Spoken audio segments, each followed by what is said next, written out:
itong katuruan ng mystical order formation. Ito ang mga katuruan na sinauna pang mga panahon ng mga ancient masters of wisdom. Hindi mga ancient master of knowledge. Iba ang ancient masters of knowledge. Iba din ang ancient masters of wisdom. So itong wisdom ay itinuturo ng banal na guro at lahat ng mga kaalaman ay itinuturo din ng mga tao. Kaya napakalagay ito ngayon. Kaya sa mga gawain ngayon ng dugukan, para sa lahat, ay tayo ngayon ay nag-aaral tayo ngayon upang maging magtuturo ng buhay. So, mahalaga ito na maintindihan upang maging magtuturo ng buhay. Kapag ikay magtuturo ng buhay, so mayroon kang aklat. Kaya ito siya katanungan ng sulat. Nandyan ba yan sa aklat? Of course, nandyan yan sa aklat dahil may aklat man tayo. Ano ang aklat natin sa dugukan? So, ang aklat ng dugukan ay Art of Life 172. Kaya, pag ikaw ay isang magtuturo ng buhay, mayroon kang module, mayroon kang curriculum, mayroon kang aklat. Hindi pwedeng maging magtuturo ng buhay na wala kang aklat. Kaya mayroon kang aklat at ang aklat na yan ay Into the Formations of the Mystical Order. Ang mga katuruan ng misteryo ng Diyos. Kaya yan, tinatawag natin yan Art of Life 172. That's the first volume. And then, the second volume is Rainbow Bridge of Light. Mayroon kang bridging. Kaya nga tawag natin sa ating mga activities, the bridging of the divine radiance of the Supreme Master of Wisdom. Akadastra, Sequential Light Angels. Dahil kayo talaga ay mga magtuturo ng buhay. Pag gampanan ninyo ang pagiging magtuturo ng buhay, ay talagang magtuturo kayo ng buhay. Kaya, napakalaki ang layunin na yan at napakalaking mga spiritual na kailangan din nagampanan ng isang tao na naging magtuturo ng buhay. Dahil ang pagiging magtuturo ng buhay, hindi lang sa isang subject. That is a code of life. Na ibig sabihin, napakalawak ang kanyang scope. In fact, hindi yan masusukat ang kanyang dimension. Tayo, magsasabi man tayo ng mga higher dimension, the 5th dimension, 6th dimension, 7th dimension. Napakaraming dimension. Ngunit pag ikaw ay isang magtuturo ng buhay, ang dimension mo ay hindi masusukat. Kaya within the dimensions of the consciousness, diyan sa inyong consciousness, hindi mabibilang ang dimension diyan. Sabihin man ninyo na trillion ka mga dimension nandiyan sa inyong consciousness, higit man yan. Dahil napakaraming dimension. Kaya ito ngayon ang kahulugan na ikaw ay magtuturo ng buhay. So napakalawak. Ang iyong universidad ay may pwedeng tawagin natin na University ng Cosmos o Cosmic University, Higher Dimensions, Divine Mother Nature. Ibig sabihin lang niya na ito ang dimension ng university na ito ay itong cosmos mismo nang siyang magtuturo ay ang Diyos mismo dahil nalalaman mo ang kanyang aklat. So, receive, align, and adapt. Kaya napakalawak. Bawat isa na nakapasa ng Angels Contacts and Connection, so long as hindi tayo tumiwalag, ay magtuturo tayo ng buhay.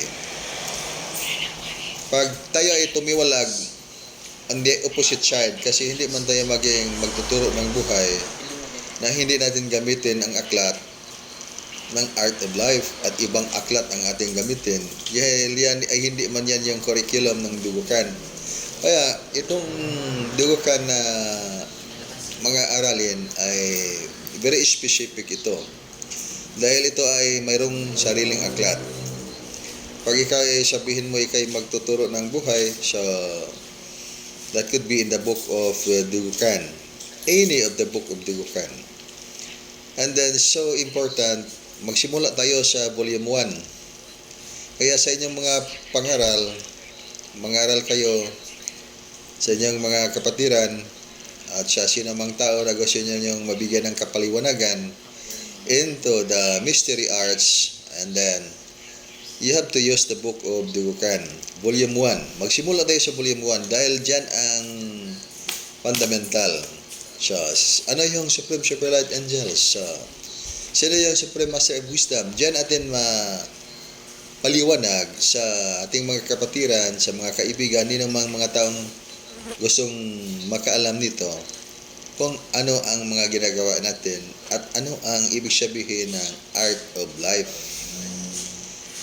Pareha ba sa magturo tayo ng martial arts? Pag magturo tayo ng martial arts, hindi maaaring magturo tayo ng martial arts na wala tayong module, walang curriculum. Or else, sino man ang magtagumpay sa ating pagtuturo, estudyante or learners na maging magtagumpay pag wala silang direction, walang outline, so ano ang mga aral na kailangang matutunan. Kaya ngayon, ang mystical order formation ngayon ay ang mga katuruan ay art of life. And contrast with that is itong art of destruction. At mayroon na tayong kapaliwanagan kung ano ang ibig sabihin ng art of destruction. So, pag ibig sabihin ng art of life, you have to stick to the line, volume 1 of the book of Dugukan. And then, next is the rainbow bridge of light. Kaya nga, when you talk about yung connection ng yung physical na katawan to your astral body, so that is connected by the umbilical spiritual cord, yung silver cord. And then within the silver cord may dyan ng tinatawag dyan na golden cord. So hindi na yan silver cord, and then there is also the inner part of that silver cord na tinatawag na golden cord. So mga katuruan yan, fundamental into the knowing of yourself.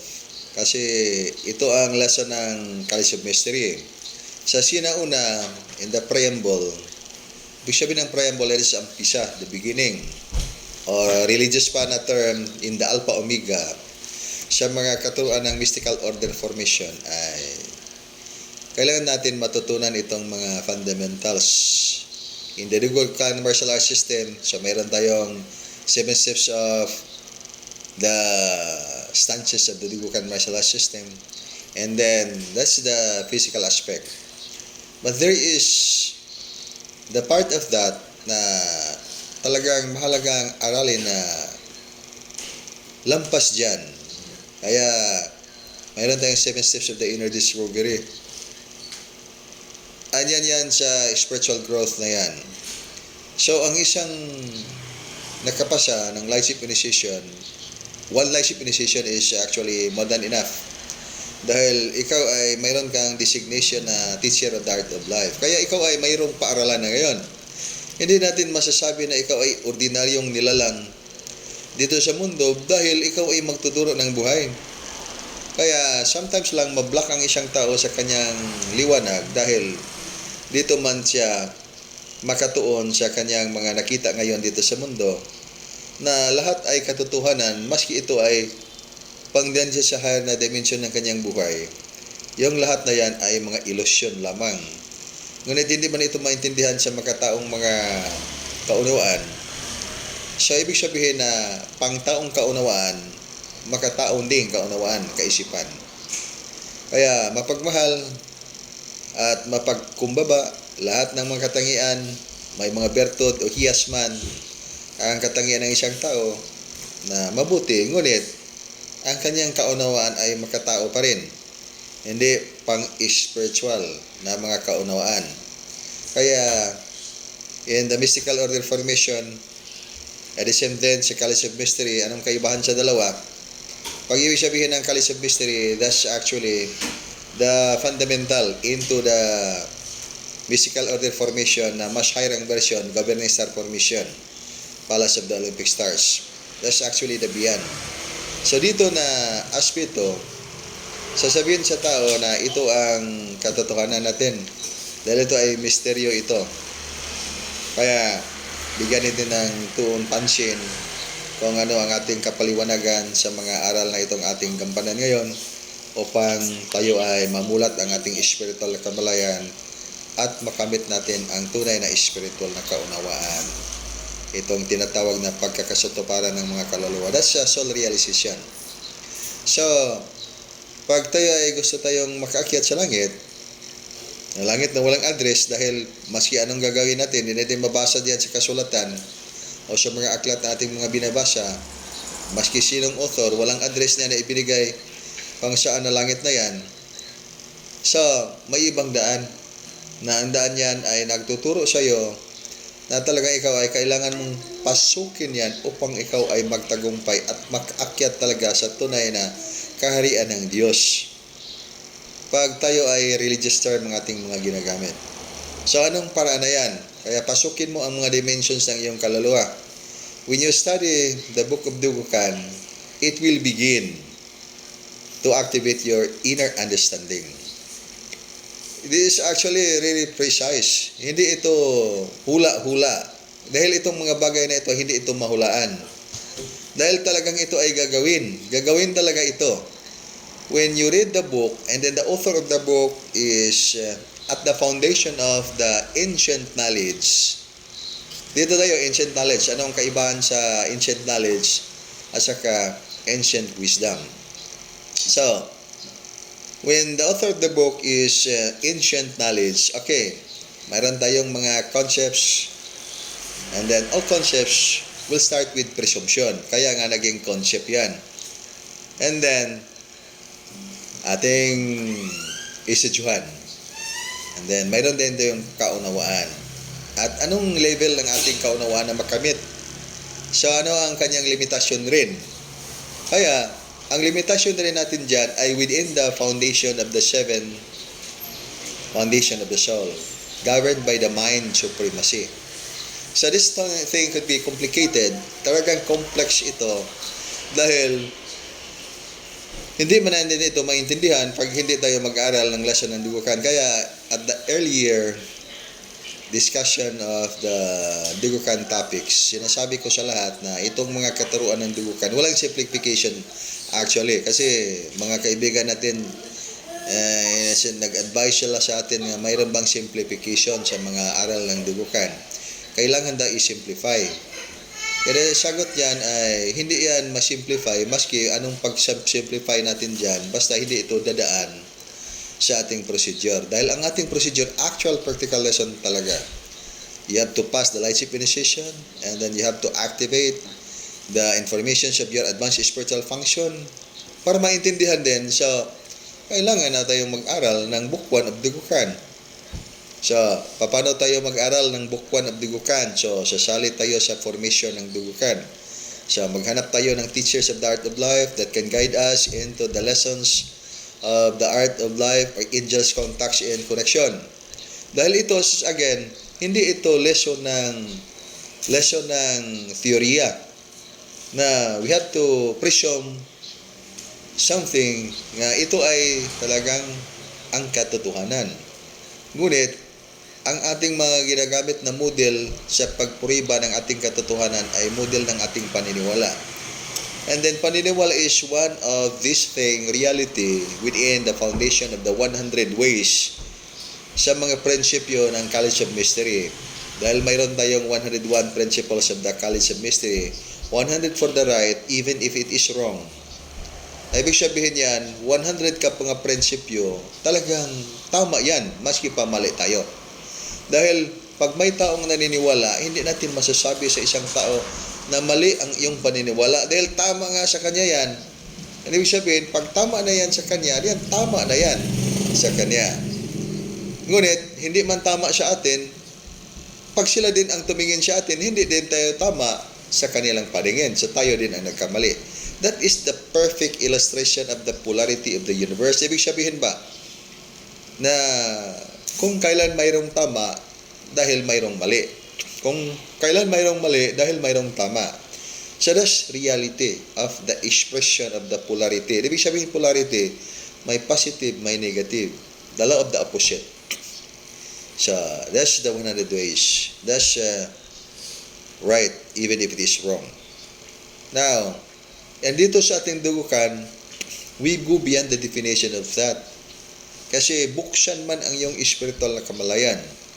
Paano mo buksan ang iyong spiritual na kamalayan? You have to apply the lesson of the art of life.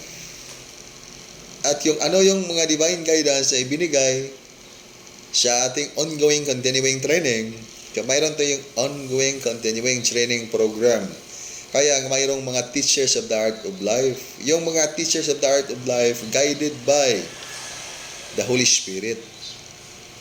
Religious term ang ating ginagamit. Guided by the Holy Spirit. Kaya alam nila kung ano ang kanilang ituturo sa panahon na sila ay mangaral.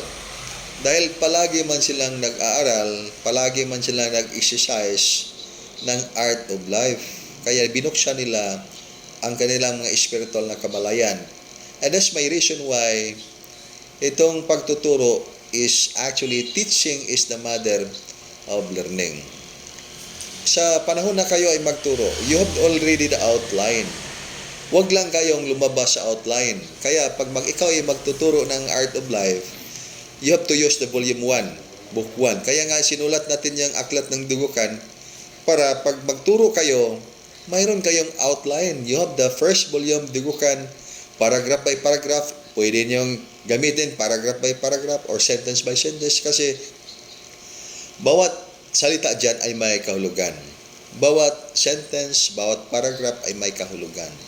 Nasa sa inyo na yung spiritual na kaunawaan kung papaano ninyo yan ipaliwanag sa inyong mga learners, mga seekers of truth, na sila ay maintindihan din nila ang malalim na kahulugan sa mga salitang yan. Dahil ang hantungan yan ay art of life. Hindi yan ang hantungan yan ay art of destruction. Dahil ang formula na yan ay yan ang pinaka-latest release ng advanced spiritual world. Kaya pag magsabi tayo, ano ba ang ebidensya ng angels contacts and connection? Mabasa mo natin ito sa aklat ng dugukan. At sino ba yung author ng aklat ng dugukan? So, mabasa ninyo. Atin ang binigyan ng comparison. Ano ang kaibahan ng ancient knowledge at ancient wisdom? Pag ancient wisdom na tayo, tapos na tayo na kita na natin yan ang itong kapaliwanagan ng ancient knowledge. Ito ay mga kaalaman within the foundations of the mind supremacy. But ito ngayong ancient wisdom, this is actually the foundation based on wisdom. Na hindi ito itinuturo ng tao. Itinuturo lang ng Diyos sa langit. Kaya magtanong kayo, saan galing ang lesson ng dugukan? Saan nag-aaral ang author ng dugukan? Nag-aaral ba yan sa mga grupo? Sino-sinong mga grupo? At aling mga grupo nito ngayon dito sa mundo? Kaya nga kopya ang mga lesson ng dugukan. Kopya sa iba't ibang mga grupo. Kaya yan ay mga presumption lahat yan. Dahil when it comes to the foundation, kung saan ito naka-originate, ang groundwork sa lahat ng mga aral ng dugukan ay ancient wisdom. Na ibig sabihin, katuruan ng banal na guro galing sa langit. Direct yon galing sa langit. Kaya walang taong nagtuturo. Bakit man ito naabot sa originator ng dugukan na nandyan man siya kaya kanya ngayong kaalaman ng art of life? Dahil may paraan. Ang direksyon na yan, that's yung inilarawan natin in the book 2 of Dugukan, Rainbow Bridge of Light. Ngunit sa kapaliwanagan na rin, mahirap din natin ito maintindihan dahil kailangan tayo muna mag-aral muna tayo ng volume 1 sa Dugukan upang ating maintindihan ang second volume. Kaya ibig sabihin, pag gusto tayong pumasok sa mystical order formation sa mas malalim na katuruan na itinuturo ng banal na guro in the presence of the many masters of the past, kailangan tayong buksan ang ating spiritual na kamalayan. Dahil maski man sa karaming mga tanong, may pwedeng maitanong natin, bigyan man natin ng tamang kasagutan, hindi pa rin natin maintindihan pag hindi natin buksan ang ating spiritual na kamalayan. So, ano ibig sabihin ng spiritual na kamalayan? So, ibig sabihin ng spiritual na kamalayan, that's actually, we have to tackle mag-mention na tayo dito ng mga informations of advanced spiritual function. Kaya yung fundamental natin, internal energy. Internal energy is vital force wherein lahat ng mga tao, lahat ng mga buhay, lahat ng mga bagay mayroong vital force. So, itong vital force ay talagang universal. That's the fundamental. Kaya nga sabi ng mga tao, very common ngayon, 7 energy centers. So, mayroon tayong 7 energy centers. So, nadagdagan natin. At marami pang mga sub-centers. So, dyan, mayroon tayong mga 7 energy centers o psychic channels sa katawan. That's the fundamental. Then, in the Chalice of Mystery and the Beyond Chalice of Mystery, by the foundations of the lessons of the Yukan revealed by this time, mayroon tayong 7 dimensions of the soul. So, pag-base tayo sa body, mind, soul, and the spirit, that's the 4 dimensions of your soul. And then mayroong 3 na hindi natin nabanggit. And then one of that is so crucial. Talagang napakakailangan yan para sa iyong kaunawaan sa masulalim na kahulugan ng spiritual na foundation ng iyong buhay. Kaya ito ngayon, paghahanap natin sa kaharian ng Diyos, kasi sinasabi, let's go back to the outline, and then we have to borrow again the religious term, seek you first the kingdom of God and His righteousness. Ang ibig sabihin yan, mas malalim na interpretation, and then employing the Chalice of Mystery principle, hanapin mo na ang kanyang karunungan. Dahil ang paghahanap ng kaharian ng Diyos, hindi yan mahahanap sa pamagitan ng kaalaman. Dahil ang kaalaman ay magbibigay sa atin ng direksyon, kapaliwanagan sa superficial na side ng karunungan ng Diyos. Ano ang ibig sabihin ng superficial?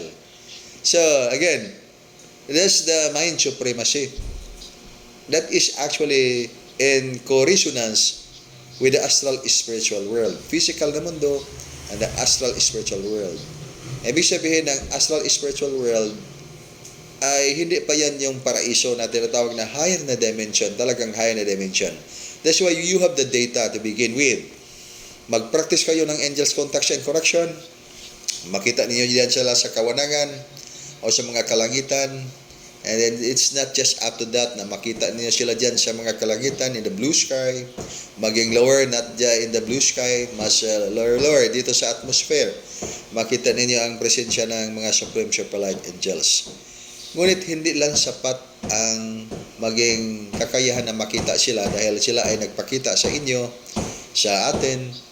Ngunit hindi yan nangangahulugan na naintindihan na natin ang kahulugan ng mystical order formation. Dahil kailangan muna na mabuksan ang mga information na yan, na very substantive information of your advanced spiritual function. Kaya, pag dito tayo sa pangalagad o serbisyo, ibig sabihin ng pangalagad serbisyo, that's serving, light service tayo. So, pag you have to fulfill your vocation, not profession, vocation tayo, dahil gusto tayong magserbisyo sa Diyos sa langit. So, paano tayo magtagumpay sa ating pagserbisyo sa Diyos sa langit sa pamagitan ng pangalagad or light service? Paano natin yan gagawin? So, we have a very important sentence for that to realize, maging guro ka ng buhay. Dahil paano tayo maging victorious, magtagumpay sa ating pangalagad o light service na ating iaalay sa Panginoon kung hindi natin alam ang kanyang kaharian, kung hindi natin alam ang kanyang daan. Dahil sa napakaraming mga daan, madali naman sabihin natin na napakaraming mga daan at iisa lang ang tungan. Lahat ng mga sapa o mga ilog ay din papunta sa dagat. Maraming ilog na hindi makarating sa dagat. Ganon din, maraming daan na hindi makarating sa langit dahil napaka-ikli lang at hindi yan nakakonek sa dagat. So, ganon din ang itong mga katotohanan nating kailangang maintindihan ngayon. Ano ang ating gagawin upang tayo ay totoong magtagumpay nitong darating na panahon. So, maging magtuturo ka ng buhay. And this is very specific. Huwag kayong maligaw dito. Dahil pag maging magtuturo kayong buhay, mayroon kayong aklat. Ang aklat niyo is the first volume of the Yukan. Kaya pag maging magtuturo kayo ng buhay, And then nagtuturo kayo ng buhay, sinasabi ninyo, and then wala kayo nag-follow, hindi kayo nag-follow ng aklat ng dugukan, hindi yan ang aralin ng dugukan. At sabihin natin na kopya itong mga lesson ng dugukan sa ibang grupo. Ang tanong ay, mayroon ba silang art of life na itinuturo at mayroon bang forms and gestures na yan na itinuturo na kinopya man natin sa kanila? So, ibig sabihin, pag mayroon, baka sakali na kopya galing sa kanila. Pag wala, so talagang misconception natin yan. At pag maiwan tayo sa panahon, dahil nahuli talaga tayo sa panahon, dahil pinahanap natin ang kaligtasan, ngunit hindi man natin ginagawa ang gustong ipagawa, at sinasabi pa natin na sundin ang kanyang mga utos at mga batas, so ano ba ang kanyang utos sa bagong panahon? Ang utos ng bagong panahon ay utos ba sa nakaraang panahon, 1,000 years ago, 3,000 years ago? During pa sa ancient time. Kaya malaki na ang kahibahan sa mundo ngayon. Kaya pag tayo ay maging magtuturo ng buhay, ay pag tayo ay primitive pa rin ang ating mga estilo, ay ibig sabihin yan, hindi tayo makagawa ng tunay na light service na ialay natin sa Panginoon, dahil ang sabi man ng Panginoon na hanapin ang kanyang kaharian, at saka ang kanyang kaharian ay punong-puno ng kaalaman at karunungan, punong-puno ng wisdom. Ngayon, pag magtanong tayo, ano kayang mukha ng kaharian ng Diyos? Ano kayang mukha na yan? Madilim ba yan o liwanag? Pag sabihin natin maliwanag na maliwanag, yung araw ay masyadong maliwanag yan. Kaya nga patay ang tao pag makapunta sa araw dahil masyadong maliwanag. Kakainin siya ng apoy. Kaya this really is actually enough to say that that's an explanation. God is a consuming fire. Mabasa niyo yan sa kasulatan. Ganon din itong katuruan ng dugukan. Kaya ngayon, we have the book of dugukan. Kayo ay mga magtuturo ng buhay. Kaya gampanan ninyo ang inyong paging magtuturo ng buhay dahil napakahalaga at napakalawak na kaalaman yan at karunungan. Hindi linan makumpare natin na tayo ay magtuturo sa mga academies, universities, dahil tayo ay mga teachers tayo by profession, at may higit pa na profession sa ganyang mga katungkulan, ang pagiging magtuturo ng buhay. Dahil ang pagiging magtuturo ng buhay, ang amo o boss mo diretso ay yung Diyon sa langit. Kaya nga tayo ay magagawa tayo ng maraming mga centers upang mapalaganap natin ang mga katuruan ng dugukan o katuruan ng Supreme Master sa langit, upang maturuan natin ang tao sa actual practical lesson. Pag sabihin natin mabuting tao, kung bakit tayo na maging mabuting tao, bakit tayo naging masamang tao? Dahil walang talagang dito sa mundo na naging mabuting tao pag walang masamang tao. Pag walang masamang tao, wala ding mabuting tao. Kaya that's actually the expression of the reality of the first level of understanding in the knowledge education. That's actually the reality, even in the concept. Dito tayo sa paniniwala. Pagsabihin man natin, itong ating basihan sa pag-akyat ng langit, ang itong ating paniniwala, ang tanong ay absolute ba ito? Dito tayo sa dugukan, we will not make any other example. We are not actually rejecting knowledge. We are in the pro-knowledge tayo. Lahat na, don't be misled with our explanation by this time. Kailangan natin itong kaalaman. Ngunit, pag ito ang ating model, sabihin natin na ito talaga ang ating katotohanan at ito ang ating daan upang tayo ay maligtas sa hinaharap. Pag hindi tayo maniwala dito, and then wala tayong kaligtasan pagdating ng tamang araw o panahon. Totoo ba yan o hindi? Sa paniniwala ay totoo. Ngunit absolute ba yan o hindi? Ang sagot ay that is not absolute. Sino bang nakakaalam sa pag-iisip ng Diyos? Dahil hindi natin pangunahan kung ano ang talagang hatol ng Diyos, kaya hindi natin alam kung anong hatol ng Diyos. Dahil dito man tayo nakarelay sa ating kaalaman, so sabihin natin na yan ay tumpak yan. Maski pa na sa isip lang natin yan at yan ang ating paniniwala. Ngunit, pag yung mga tao, millions of people around the world, na hindi sumang-ayon sa atin, billions pa sila karami, sasabihin din nila, ay maling-mali yan, mga tao na yan, mga niligaw na landas yan. Kaya anin ang katotohanan dito na dapat natin sundin. Tayo na naniniwala o sila rin na iba ang paniniwala. Lahat ay may paniniwala. Ngunit, sino ba ang totoong nagtagumpay nito ngayon na tumpak talaga ang paniniwala? Kaya, ano ang model ng ating katuruan? That is actually, dito tayo sa groundworks, basihan. So, ano ang basihan? Ang basihan ay that's based on the moral values. So, itong kaisahan, universal consciousness, sabihin man natin, to simplify, makamit ba itong universal consciousness pag ang ating model ay moral values? No. Definitely, no. Hindi talaga. Dahil sa panahon na sabihin ko na ito ang tama, itong billions of people around the world na hindi parallel, hindi kaparihan ng ating paniniwala, ay mali ba silang lahat? Sumang-ayon ba sila ay mali silang lahat? Maski kayo ay number 1 kayong hindi sumang-ayon na kayo ay nagkamali. Lalo na pag panatik pa tayo sa ating mga paniniwala. Ako ay may paniniwala. Ang aking reliyon ay itong aking reliyon.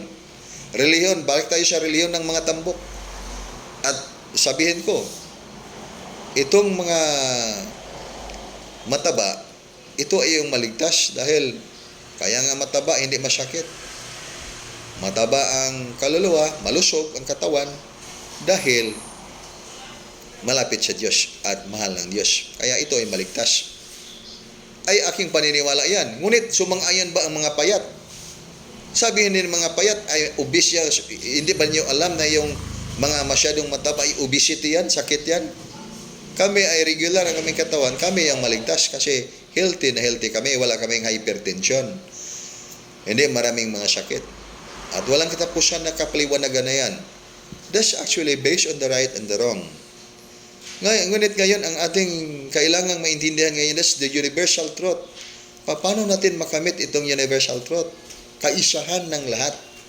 Kaya ang ibig sabihin yan, hindi natin ito kayang makamit pag hindi mabuksan itong tinatawag nating spiritual na kamalayan. Ano ang mga elementos ng itong spiritual na kamalayan? Anong buksan natin? Mabuksan ba natin sa kaisipan natin na maniwala lang tayo mabuksan na itong spiritual na kamalayan? Wala tayong gagawin. So, ang mga elementos na yan, tinatawag natin informations of advanced spiritual function. Hindi mga energy centers ng katawan. Dahil ang mga energy centers ng katawan, yan ang ating preamble. Basic ba? Pag mag-aral kayo ng Dugukan Martial Arts, okay, Eskrima. So, you start with the 7 steps ng mga barehanded fighting or Eskrima. Mayroon talagang 7 steps. Then, once you can memorize the 7 steps at ma-enhance ninyo, then tuloy-tuloy na yan. Maintindihan ninyo lahat ng mga galaw ng martial arts ng Dugukan. Ngunit, pag hindi ninyo alam yan, ay long way talaga yan. Maski pa makamit mo sabihin man natin 10 years, 20 years, or 100 years na nag-aaral ka ng lesson ng Dugukan, paano mo maging makamit ang mastery na hindi mo alam yung fundamental? Hindi pa rin makamit ang fundamental, hindi pa rin makamit ang mastery level dahil hindi natin alam ang fundamental. Ang ganun din sa hilot. Kaya nga, pag tayo ay magturo tayo, talagang i-direct natin na nagkwanday ang kwan. Okay, this is actually very important information. Kaya nga gusto ko ito ay ma-record ninyo, walang cut para continue tayo. Tuloy-tuloy ma-review ninyo. Dahil by this time is we have this concept time essentiality. Although concept ito, but it is really reality. Ang katotohanan ito ngayon ay nakabase ito kung ano ang model. Ano ba ang model na inyong ina-apply sa inyong pag-aaral? Dahil pag mag-aral kayo na hindi niyo ma-harness ang fundamental at lalo na pag wala tayong fundamental ay napakahirap yan. Walang mastery level talaga yan. Dahil ang fundamental ay talagang kailangan. Kaya nga, ito, we will begin with the 7 steps of the inner discovery.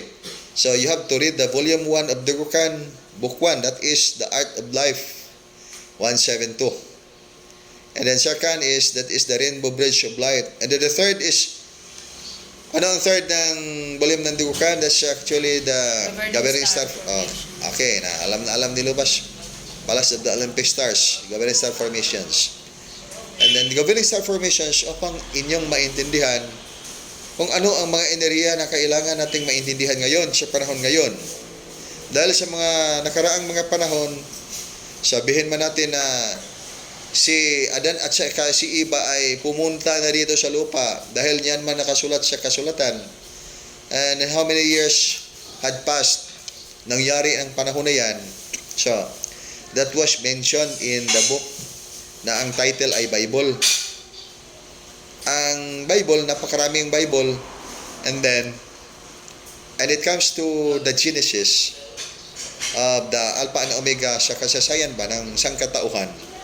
Ang preamble niyan ay yung kasaysayan ni Adan at saka ni Eva. That was 4,000 years ago. And then natapos na ang Anyo Domini 2,000 years. So that could be 6,000 years ago. So 6,000 years ago, the preamble of the human history adhering the life of Adam and Eve. So that's actually different history ikumpara natin sa kasaysayan ng ating planeta based on the scientific model. Dahil ang taong gulang na ngayon ng mundo ay billions of years ng ating gulang sa mundo. Kaya napakahaba na ang mga katuigan, years ng ating mundo ngayon. Billions of years ng ating mundo. Kaya, paano natin i-reconcile ang paniniwala at saka itong scientific model? Mahirap i-reconcile. Dahil 4,000 years, 6,000 years, and then how could be reconciled to the billions of years? So, very difficult. Kaya, no problem with that. So long as maintindihan natin itong ating sinasabing 101 principle. Dahil pag dito tayo sa paniniwala, so sino man ang ating paniniwalaan? Na tayo ay nagkamali sa ating mga paniniwala? Na ang ating konsyensya nito ay ating ginasto lahat? Nagasto tayo ng konsyensya lahat, kaya nga ito ay maging katotohanan natin at panininigan natin ang ating katotohanan. Ano problem with that? So that's why hindi na tayo mag-rebuttal niyan dahil may mga taong naniniwala. So hayaan natin, tama yan. Ngunit dito tayo sa kabilang side na paano man natin masasabi na ang panahon ay 6,000 years pa na nandito si Adan at saka si Eva 6,000 years ago. Nag-umpisa ba ang buhay ng 6,000 years ago? Na makita man natin mga ebidensya. Ang dami-daming mga tao sa sinaunang mga panahon. Ang mga Homo sapiens ay thousands years ago. So, ibig sabihin, maski pa sabihin man natin na ito ay ating katotohanan at sila ay hindi naniniwala sa ating katotohanan, may ebidensya man tayo. So, paano man tayo magkamali? So, itong data natin ay talagang totoo. But then again, hindi din natin ma-reject yan. Maski pa tayo ay naniniwala dito sa ating mga religious na mga aspeto dahil sila ay may katuturan, may ebidensya sa kanilang mga pinaniwalaan base sa kanilang mga kaalaman. Ngunit paano man tayo magkasundo sa isang katotohanan na universal talaga, na hindi tayo ba magkaiba-iba ang landas natin na magkailangan pa tayong magdebate upang ating maintindihan. Kaya anong model ng ating katuruan? Model ba ito na based on the moral values? Based on knowledge? Kaya hindi based on moral values. Hindi based on knowledge. Kundi based on wisdom. Mystery. Ibig sabihin ng mystery, hindi kayang maipaliwanag ng ating makataong kaisipan. Ibig sabihin na human understanding. Hindi talaga maipaliwanag. Ngunit, kayang maipaliwanag ng iyong spiritual na karunungan. So, kailangan natin spiritual na karunungan. Bakit hindi ma-duplicate ang isang tao? Gagawa ng tayo ngayon ng maraming mga AI. Dahil malubhang napakataas ng ating mga kaalaman ngayon. Dahil tayong mga tao ngayon ay mga creator tayo. Procreator tayo dito sa mundo. Kaya nakarating tayo sa kaalaman na pwede na tayong gagawa din ng tao. Mukhang tao. Hindi lang talaga totoong tao. Dahil walang mga kaluluwa, walang mga espiritu. Mayroong intellect, ngunit walang kaluluwa, walang espiritu, walang 7 foundations of the soul. Only one foundation of the soul. Only one foundation, not actually a soul. So it means to say, hindi kayang maduplicate. Bakit hindi man kayang maduplicate? Dahil labag sa batas ng Diyos. Kaya walang taong magtagumpay na labagin ang batas ng mga immortal na mundo. Dahil gagawa man kahit anong gagawin ng mortal na tao, hindi pa rin sila makaduplicate na gumawa sila ng tunay na immortal. So, ang espiritu ay immortal yan. Walang espiritu na mamamatay. Only ang kaluluwa ay mamatay dahil nandyan yan. Nakaroted ang ground foundation ay nakaroted yan 7 foundations of the soul. Tatlong dimensions ng kaluluwa ay mga mortal dimensions. Kaya the physical body is mortal dimension. The emotion dimension is again, that's the mortal dimension. Then the mental dimension is again, that's the mortal dimension. And all the rest would be immortal dimension. And we add on, sometimes maging mortal, maging immortal, provided hindi masira ang itong mga aklat ng kanyang buhay. Itong kaluluwa mismo as a dimension of the soul. So that's pang-apat yan. But mamamatay lang itong kaluluwa pag may superpower na kanyang matagpuan na talagang sirain ang kanyang mga network. Ngunit pag hindi masira talaga, walang superpower na kapangyarihan, hindi mamamatay ang kaluluwa. Kaya it is very important by this time to understand all these things. Kasi ang gusto man ng mga tao, tayo, kasali na ako niyan, baka isipin niyo ako ay alien. Ang gusto man natin ngayon, tayo ay makaakyat sa kanyang kaharian. Kaya, paano tayo makaakyat sa kanyang kaharian? Pinadalhan na tayo ngayon ng kanyang mga anghel niya yan sa langit. Makita talaga natin ngayon. Ngunit ang opposite command formation ay nagpadala din ng kanyang mga anghel. Anong mga anghel nila? Mga ipaliwanag lang natin, mga alien technology. Kaya, pwedeng magkaroon ng crash landing. Sa darating ang panahon, napakaraming mga mahiwagang liwanag dyan sa kalangitan. And then we go back to the basic. Na ang basic natin dyan, pag walang signal dyan na corresponding sa iyong mga network sa physical na katawan na nakakonect ngayon sa governing star formations through the precise guardian angel in your spiritual master, wala yung signal sila, talagang hindi yan supreme super light angels. Kaya wag na wag kayong maniniwala na yan ay supreme super light angels dahil alam na alam ninyo yan. Ibig sabihin, mag-practice kayo na walang paniniwala dahil sa panahon ng pagdating ng tamang panahon, pag tayo ay naka-rely sa ating paniniwala na wala tayong karunungan sa walang paniniwala, talagang mahirap tayong hindi maligaw. Dahil sinasabi na natin yan at mabasa natin yan sa kasulatan. Na sinasabi natin na banal na kasulatan na even Satan himself will pretend as if an angel of light.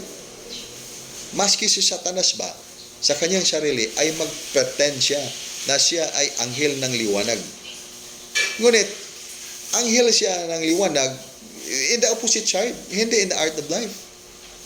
So, anong gagawin natin ngayon? Kaya, maging magtuturo ka ng buhay. Dalawang landas lang itong ating sinasabi ngayon.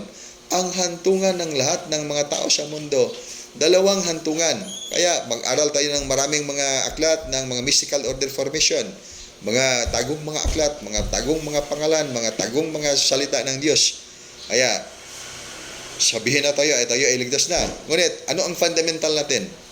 Anong aklat ang ating mga sinubaybayan at pinag-aralan at talagang pinag-aralan natin ngayon? Wala tayong masasabing aklat na fundamental for that. Kaya wala tayong actual practical lesson. So ano ang iyong gagawin?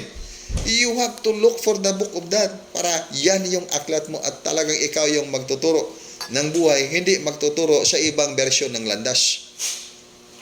Kasalungat ba yan sa ating mga kaalaman tungkol sa ating itinuturo dahil dito ay batas ng ating banal na mga katuruan.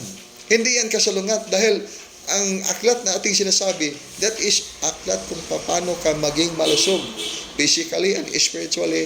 That is mga baktas yan ng magandang pangkalusugan, hindi lang physical na aspeto ng katawan ang tinignan, kundi pangkabuuan, pati na rin kaluluwa. at lahat ng dimension ng iyong kaluluwa na kailangan mong iprotekta dahil sa pagdating ng panahon talagang yan ay bombardment ng mga negative energies na kailangan na talagang gagawin nila upang wasakin ang isang tao. Dahil yan ang system ng taga-opposite formation. Kaya nga dalawa, art of life, art of destruction. So, anong landas ka? Art of life ka or art of destruction? So, anong landas mo? Through Jesus Christ or Antichrist? Okay. So, kailangan ngayon tayo mag-proceed tayo ngayon na itong tinatawag niya universal consciousness. Ibig sabihin ng universal consciousness, yan ay hindi yan model ng moral values. That's actually the continuation of your moral values. Etiquette, kailangan itong etiquette ha. Ibig sabihin etiquette, alam natin yung tama, alam natin yung mali. But in the actual application, alam natin kung paano i-harmonize natin ang tama at mali upang sila ay hindi magkahiwalay. Kagaya ba ng lightning and the thunder? Ang lightning, kidlat, at ang kulog, dagundong. So, hindi yan magkahiwalay. Dahil pag hiwalayin mo yan, ay hindi talaga maaari. Ngunit pagbigyan mo ng kahulugan, base sa iyong kaalaman, ay talagang mauna ang liwanag. At then susunod ang iyong sound. Because light travel faster than the sound. That is the meaning. Ngunit, iisa lang yan. Kaya itong tama at mali ay iisa lang yan. Kailangan lang natin makita kung anong model ng katuruan na ating i-apply upang makamit talaga natin at tayo ay mampasok talaga natin yang kaharian ng Diyos na yan. Dahil sa pagbabasa natin, maski pa sabihin ninyo na nabasa ninyo ang tunay na Diyon ang talagang langit ay matagpuan, wala talagang address yan. Kasi walang author nang naglagay ng address. Only in the mystical formations, only in the enigmatic formation, matutunghayan ang lahat ng mga kasagutan ng misteryo na gusto talagang matutunan ng isang kaluluwa upang siya ay talagang magtagumpay at makaakyat talaga, makapasok sa kaharian ng Diyos. Kaya ngayon, anong hanapin natin ngayon? Hanapin ninyo ay aklat dahil nandyan ang fundamental. Kaya sundan ninyo ang direksyon na inilahad ngayon ng dugukan dahil ang dugukan ngayon ay hindi kayo gagawing followers. Samukan ang mga taga-dugukan ng followers. Ang daming followers at ang mga followers ay hindi natututo na sumang-ayon kung ano ang magiging magtuturo ng buhay at followers na magiging magtuturo ng ibang version. Kaya hindi yan ang nais ng dugukan. Kayo ay nandyan ang napakalaking liwanag. Buksan lang ninyo ang totoo ninyong spiritual na kamalayan dahil talagang tayong lahat ng mga tao ay napakalaking liwanag. Ngunit bulag lang tayo pag hindi natin ito mabuksan at hindi natin kung anong aklat ang kailangan nating buksan at gamitin ngayon sa ating actual practical lesson. Especially for the hilot. Kaya lahat ngayon ay mag-aral na ng hilot. And then sabi mo, hindi kami mag-aral ng hilot dahil ang hilot ay, paano kami mag-hilot? Hilot kami na may profession naman kami. Ang divine healing, talagang hilot yan. Ibig sabihin, even ang iyong yakapin o ang iyong i-touch ninyo yung energy body. So, pag-touch ninyo sa energy body, that's actually hilot. Even without touching the physical. Ibig sabihin ng hilot, that's healing. Kaya tayo ay gagawa tayo ng mga paaralan ng hilot healing. Gagawa tayo ng paaralan ng spiritual martial arts. Kaya tayo ngayon ay kayo nakapasa ng angels contacts and connection. That's why, if you are a dugukan manghihilot, you must be also a dugukan martial artist. If you are actually a dugukan martial artist, you must be also a dugukan manghihilot. Dahil pag abot ng mastery sa katuruan na yan, hindi makamit ng isang tao ang mastery ng lesson na yan pag hindi yan pagsabay-sabayin. Dahil ang groundworks ng ating martial arts ay hilot. At groundworks ng ating hilot ay martial arts. Hindi maintindihan pag ganito lang ating explanation. But once you undergo the actual training, kaya nga isang learner, sabi niya, kailangan talaga itong art of life pag mag-aral tayo ng hilot, pag mag-aral tayo ng martial arts. Dahil ang lahat ng mga forms and the gestures, the timing, body coordination, breathing, ay dyan kailangan yan natin matutunan. Kaya pag magturo din tayo ng dugukan at hindi tayo magbasa ng aklat ng dugukan, kulang din ang ating mga pagpaliwanag dahil maraming mga pumasok sa ating isip. Do you know how many thousands and thousands of thoughts will come in your mind every minute? More than 40,000 thoughts will come in your mind bawat segundo. So itong mga thousands and thousands ng mga isip na pumasok sa ating kaisipan, ano bang ating ituturo nito ng mga kaisipan natin na napakarami? Kaya kailangan natin ng module. Kailangan natin na itong outline or curriculum. Anong kaibahan ng curriculum at saka module? So that's why for all ages, lahat ng mga level ng mga tao siya, yan, pag lumalapit sa inyo na magpaturo, pwede ninyo silang maturuan. Maski ano ang kanilang mga profesyon. Sundin lang ninyo ang module ng itinuturo ng ating aklat. Dahil pag dito na tayo sa karunungan na kailangan ng tao upang mayroong katahimikan ang kanilang mga kaluluwa, kailangan nila art of life. Sa lahat ng mga taong hindi naghahanap ng katahimikan sa kaluluwa, hindi sila kailangan mag-aral ng art of life. Dahil hindi man sila kailangan ng katahimikan sa kaluluwa at kaligtasan. Ngunit sa panahon na kailangan na nila, kailangan na natin, mabigat na itong mundo, nagsawa na tayo sa mundo, at ang kailangan natin ay kaligtasan, ang kailangan natin ating kaluluwa. Yan ay yung panahon, hanapin nila yung aklat. So, tayo ang buhay na aklat, dahil nandyan sa iyo ang aklat ng dugukan. Pag wala sa inyo yung aklat ng dugukan, ay tulog pa ang mga aklat na buhay nandyan sa inyong pagkatao, dahil hindi yan mapasok pag hindi isundin ang batas ng Diyos sa langit. Ang batas ng Diyos sa langit ngayon ay maging magtuturo ka ng buhay, hindi maging magtuturo ng pagkawasak. So, ano ang kaibahan ng College of Mystery at saka sa Mystical Order Formation ng Governing Star Formation? Itong dalawa, College of Mystery ay Mystical Order Formation. Ang Governing Star Formation is again, Mystical Order Formation. Okay. Ang first level of your mystery lesson, College of Mystery. After the College of Mystery, makuha mo na yung mga fundamentals. You go beyond that. Ang tawag na yan ay Governing Star Formation. So, yan lang ang kaibahan. Para bang dito tayo sa secondary, then after secondary, College of Mystery, then after College of Mystery, then higher than that. So, that's the hierarchy. And then actual practical lesson will solve the problem. Will solve the issue of makamit ba natin ang pagkasakasatuparan ng kaluluwa or hindi. Dahil dito ang final na screening, kahit sino mang tao na gustong magtagumpay, dahil gagawin lang niya ang mga nararapat na gagawin under the right direction, and then he will succeed. But failure to do so, ang pagkabigo ba na gagawin yan, ay nangangahulugan din na hindi din makamit ng isang tao ang tunay na tagumpay na kanyang minimithi sa kanyang buhay. So only by abiding the law of God at to fulfill the law of God. So kung sundin ang niyang kalooban at mga batas, ay ipagkakaloob niya ang tunay na kaligtasan. Nino mang taong sumunod sa kanyang mga batas at sa kanyang mga utos. Pagbalaan sa kinabuhi, at sa kinayahan. Bim.